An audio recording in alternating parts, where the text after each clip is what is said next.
I am a 17 years old female, and I still live with my mom, my stepdad, and my two half-siblings, 5 and 7 year. My dad died when I was 5, driving me to the hospital. Mom didn't want to pay for an ambulance. He died in the crash and my leg and spine got busted up in a way that has left me needing a cane pretty much ever since.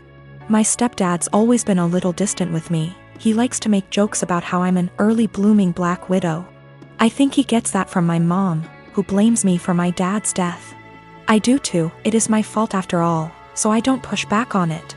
Anyway, the point is that with the current situation my parents are always looking for ways to get my half-siblings active and doing things, without leaving the house, and have recently settled on scavenger hunts. I have no problem with this honestly. I wish they'd stop hiding stuff in my underwear drawer, but it's a 5-year-old and a 7-year-old, so that's not the worst. My problem though is that they keep taking my cane when I'm not looking. I tend to get lost in my homework and my writing hobby and zone out. And having it be one of the items that my half-siblings have to find. When I complain to my stepdad, he's a SAHD, so is usually the one running these things. He scolds me for being selfish and points out that my swivel chair has wheels if I need the bathroom and that they always get it to me before I have to go downstairs for dinner. I tried my mom yesterday, and she said that I was being a brat and that if I wanted a father who cared about me I shouldn't have killed my dad. I got really upset at that point and called my grandparents, my mom's parents. Dads are dead too. They showed up at 10 p.m. yesterday, and Grandma screamed at them while Grandpa packed my stuff up and helped me out to their car. My mom's been blowing up my phone and email, calling me all sorts of names and accusing me of turning her family against her and trying to get her in legal trouble, since minors can't move out. And I can't help but think that maybe she's. So I recently got together with a guy from my hobby. He asked me out first and I had some doubts that we'd work together as a couple because of the age difference. He's 35 and I'm 22.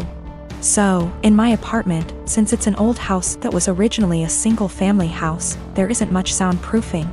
And the floors creak when people move. I've gotten used to the sound of the guy upstairs getting up at 4 a.m. since he starts work at 5. And the sound of the girls in the apartments to either side of mine watching telenovelas till midnight, taking work calls all day and having friends over on weekend nights. I know when I play music or have friends over, some of the sound leaks through the walls. So I'd never get upset about hearing my neighbors because it goes both ways. So, when my boyfriend started coming over more often, he had complaints about the neighbors, which put me in an awkward place. He wanted to go speak to them or have me text them and I said no. For example, one of the early times he stayed over we went to bed around 10. He wanted me to ask my neighbor to turn down her TV. I said she didn't have it that loud and she turns it off at midnight anyway. At 4 a.m., he got very irritated with my upstairs neighbor getting up and cooking breakfast.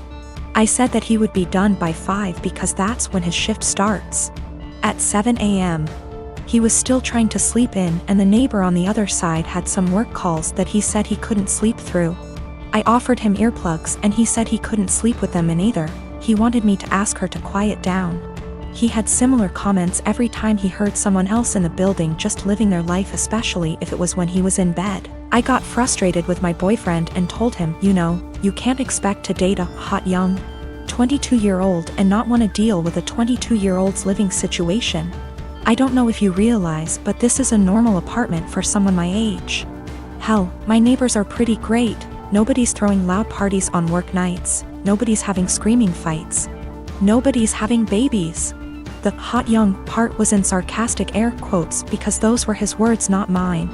He got irritated and asked why I was bringing age into it. And I said it's because he can't both want someone so young and also want someone with house kinda money. And he was being so out of touch with how normal people in their 20s live. He got really irritated with me bringing age into it. And even more annoyed when I'd respond to his neighbor complaints in the future with, okay, boomer. Or tell him that if he wanted me to have a rich person apartment, he could pay for it. It's not possible for me to get to his house on my own because I don't have a car and the buses don't go that far into the suburbs. So that would mean him driving 30 minutes from his house in the suburbs to pick me up, then an extra 30 to drive me to his house. Then an hour round trip early in the morning to get me home in time for work. It's a lot easier for him to visit me in the city. I am using boomer as a joke or a figure of speech to say acting out of touch and entitled to tell other people what to do. It is a common figure of speech to say, okay, boomer, to someone who is acting entitled regardless of their actual age. It's more of a mindset thing. I googled his property records for his house and he co-owns it with a woman who shares his last name. Holy shit. I don't know if she's his wife or ex-wife or what, but I'm out of here. I'm honestly freaking out right now, but I just gotta say, great big thank you to everyone who noticed red flags and made me question that. I've blocked his number. He can have fun figuring out where I went. My husband and I have been married for 3 years now. I have a daughter, 15 years old, and he has a son, 24 years old. I am friendly with my stepson, but we aren't close. He has a biological mother who is a perfectly fine woman. I'm not here to take the role of his mom. My late husband, my daughter's father, died when my daughter was 6. We both contributed to her college fund. My daughter's paternal grandparents have also contributed a large amount. Right now, the fund has about $180,000. My daughter is extremely bright, and I'm not just saying that because I'm her mom. I truly believe she has the capacity to go to an Ivy League school, and her teachers have said she has the potential as well.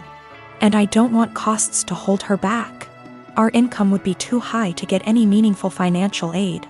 And while there are a few merit-based scholarships out there that she will be applying to, we don't want to put all our eggs in one basket and hope she gets it when it's so competitive.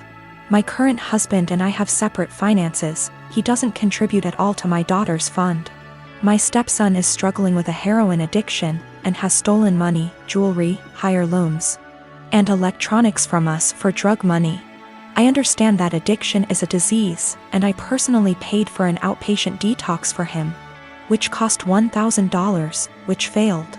His father then paid for an outpatient rehab program, which cost $6,500, which also didn't work because he barely showed up.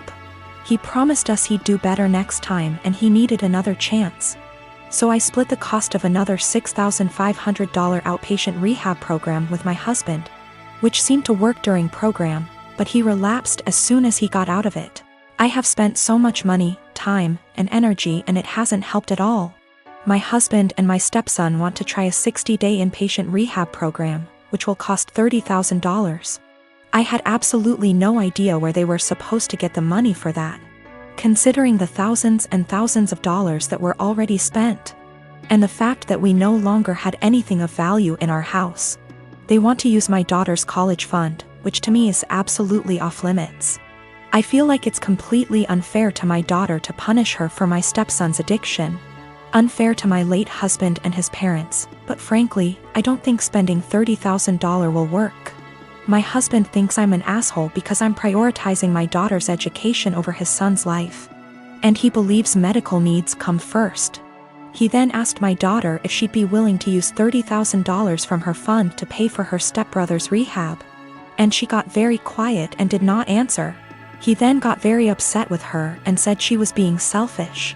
My daughter later told me that she didn't want to give her stepbrother the money, but she felt so guilty.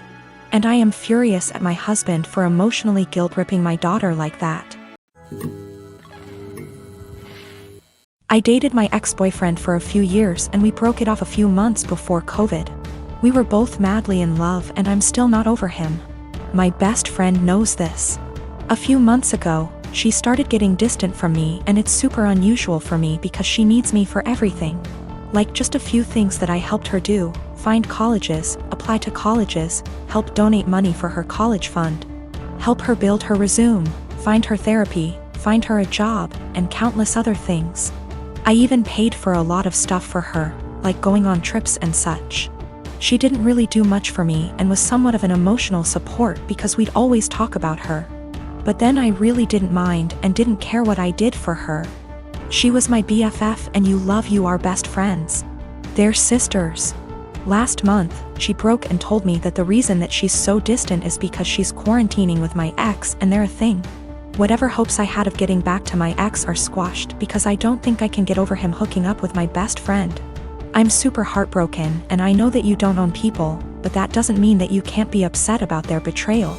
Yes, dating your best friend's ex that she still loves is a betrayal.